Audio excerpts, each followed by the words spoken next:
Jean 16. Conclusion du discours d'adieu de Jésus. Je vous ai dit ces choses afin qu'en moi vous ayez la paix.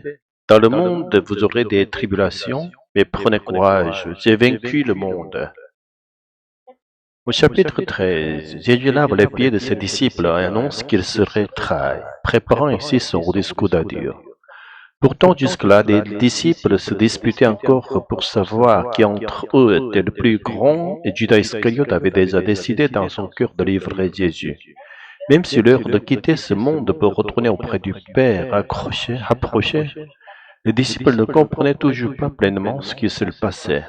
Au cœur du repas du soir, sachant que l'heure de son départ était proche, Jésus se lève de table, ôte son manteau, se ceint d'une linge, puis pige de l'eau dans une bassine et commence à laver les pieds de ses disciples.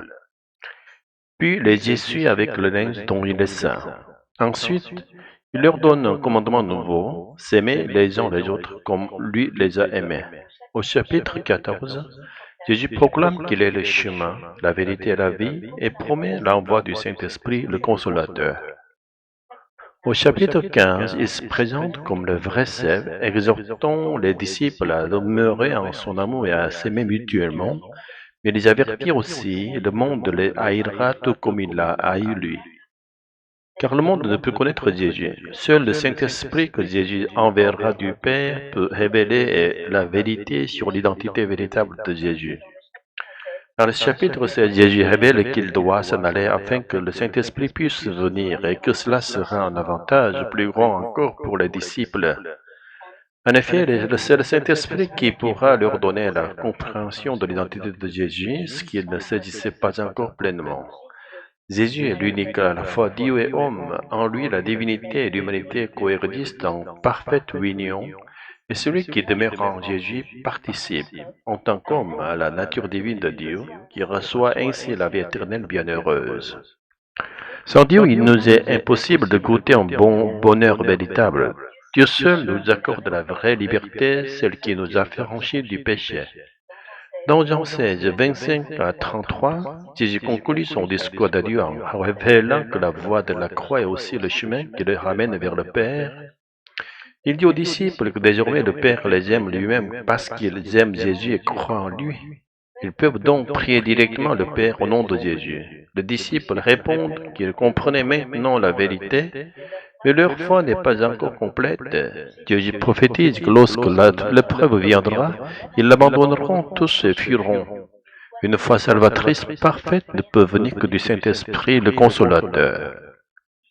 Si Jésus révèle tout cela à l'avance, c'est pour que ses disciples ne désespèrent pas face à leur foi encore incomplète, mais qu'ils reçoivent la paix que donne le Saint-Esprit, surmontent le monde avec lui et participent à la victoire que Jésus a déjà remportée. Tant que notre fin reste l'amour, nous sommes des êtres qui vivent avec une défaite annoncée. L'amour peut être différé, mais notre existence est constamment confrontée à des épreuves, à l'intérieur comme à l'extérieur. C'est la vie éternelle offerte par Jésus-Christ qui a vaincu la mort et le remède précieux qui nous conduit au salut.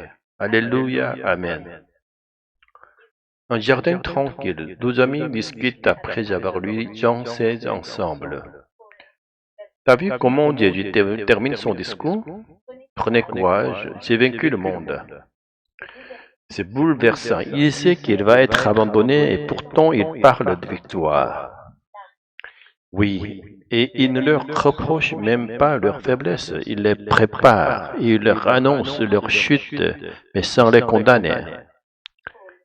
Parce qu'il sait que leur foi n'est pas encore complète, c'est comme nous, non? On croit, mais on vacille, il faut que l'Esprit vienne nous affermir.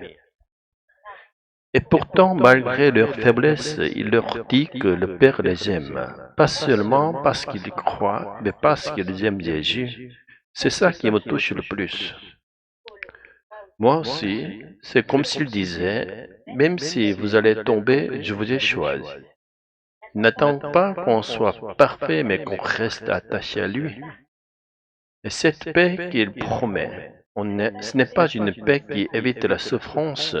Il dit clairement, dans le monde, vous aurez des tribulations.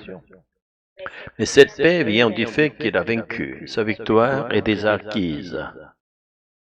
Et nous, on entre dans cette victoire par nos efforts, mais en demeurant en lui, comme il a dit, il est le cercle, d'où les serments. Il ne nous a pas demandé de tout réussir, mais de rester greffé à lui. Tu sais, ce passage me libère parce que je me rends compte que ma foi est encore imparfaite. Mais lui, il ne me rejette pas pour ça.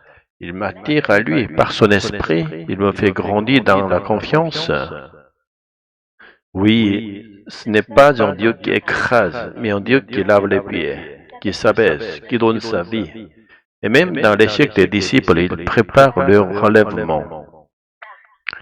Alors, Alléluia. Même si la mort rôde, même si on est faible, la vie qu'il donne est plus forte. Amen. Sa victoire est notre espérance, et son esprit notre force chaque jour.